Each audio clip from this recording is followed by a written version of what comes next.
What's up guys? Welcome back sa ating channel, and for today's video ay papakita ko kung anong ginagawa ko para ma-enhance or mapaganda yung quality ng base ko.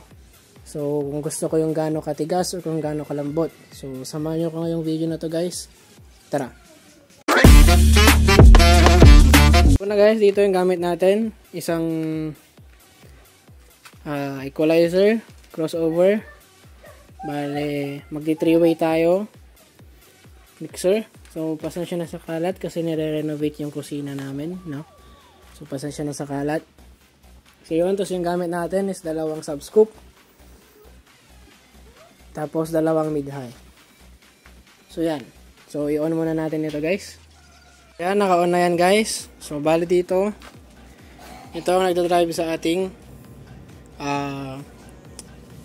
low bass. So ang ginawa ko guys, yung settings ko muna sa ating equalizer ay dito. So dito tayo sa may 100 to 400 ay medyo tinaas natin. Ito pala yung kick bass guys. Ayan yung mga medyo matitigas na, or ito na yung low mid na sinasabi nila. And then dito yung soft. Dito yung soft bass. So yan, ini-engage ko yan guys. So yan yung aking setting sa equalizer. Ngayon sa crossover naman guys is dito. Ilalagay nyo dito sa 240 kapag gusto nyo ng matigas na bass or yung may kick talaga.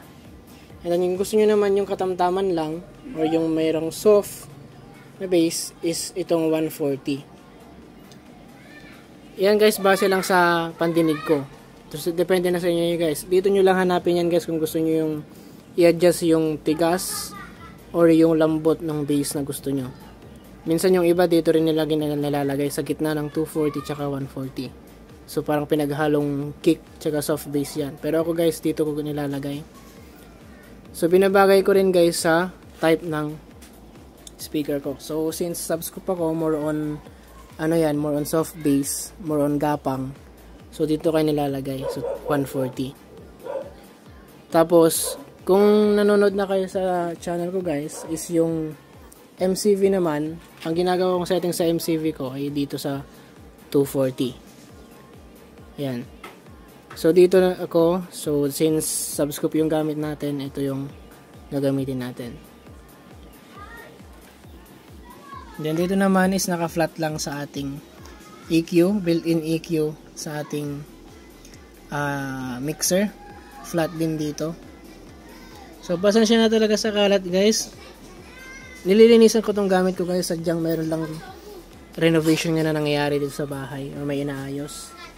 Kaya medyo madumi, medyo makalat.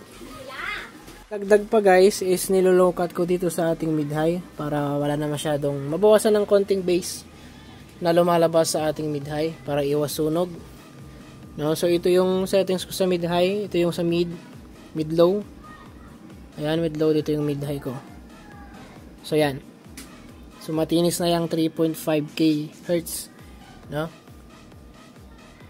So ito guys, pag 3-way kasi itong crossover natin, gumagana to pareho. Pero pag naka 2-way lang yan, usually ito lang yung gumagana talaga, or ito lang talaga yung gumagana. No? Itong knob na to. Tapos ito parang wala na siyang function pag naka 2-way lang siya. Pero pag 3-way, nagana yung dalawa. So yun, try natin yung sound check. So bali this time guys, hindi tayo naka-aux out, no? Ayan, ito naka-aux out. Nasa main out tayo para sa bass natin. So maganda rin pag mag-aux out kayo guys kasi mas boosted yung mo dyan, yung bass mo dyan. No?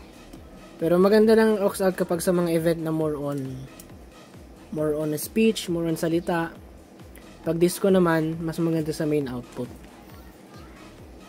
Yun, so sound check na natin. So yan guys, gumagana na yan. Magsuot na lang kayo ng headset or earphones. So laptop yung gamit natin.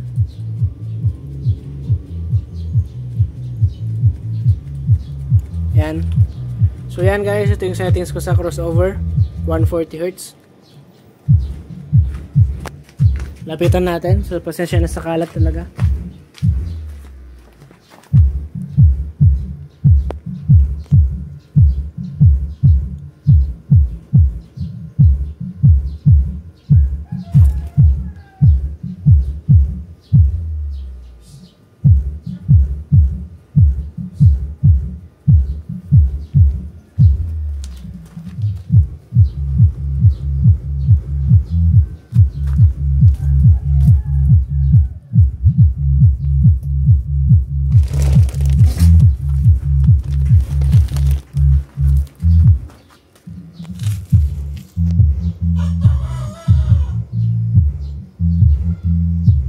try natin baguhin.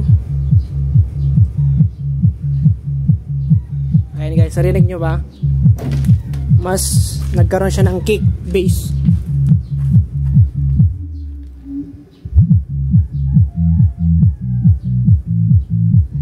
So kanina guys, mas malambot siya. Ngayon mas matigas na yung bass na binubuga niya.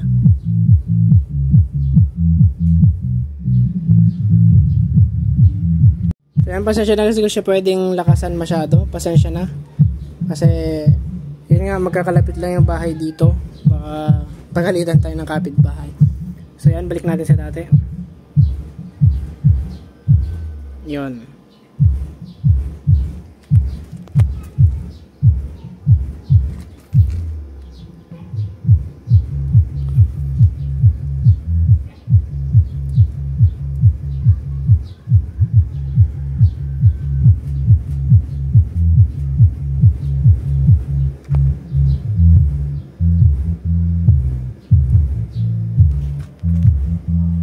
Pakinggan nyo lang sa headset guys.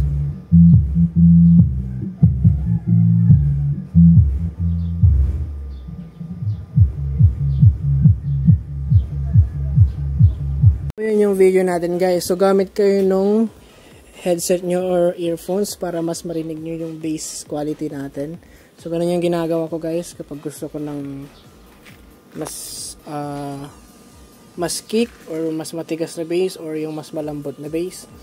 So binabase ko rin siya guys kung ano yung event na pinupuntahan ko. Kung more on disco, kailangan dyan yung medyo may sipa. Pag ano naman event, soft event lang katulad ng kasal, ganyan, mas maganda yung mga soft bass dyan guys, kasi more on love song yan, ganyan. So yun guys, mag comment lang kayo kung ano yung gusto nyong i-video natin. So hanggang dito lang, salamat sa panonood, and don't forget to hit that subscribe button and notification bell. Kita-kits tayo sa next video.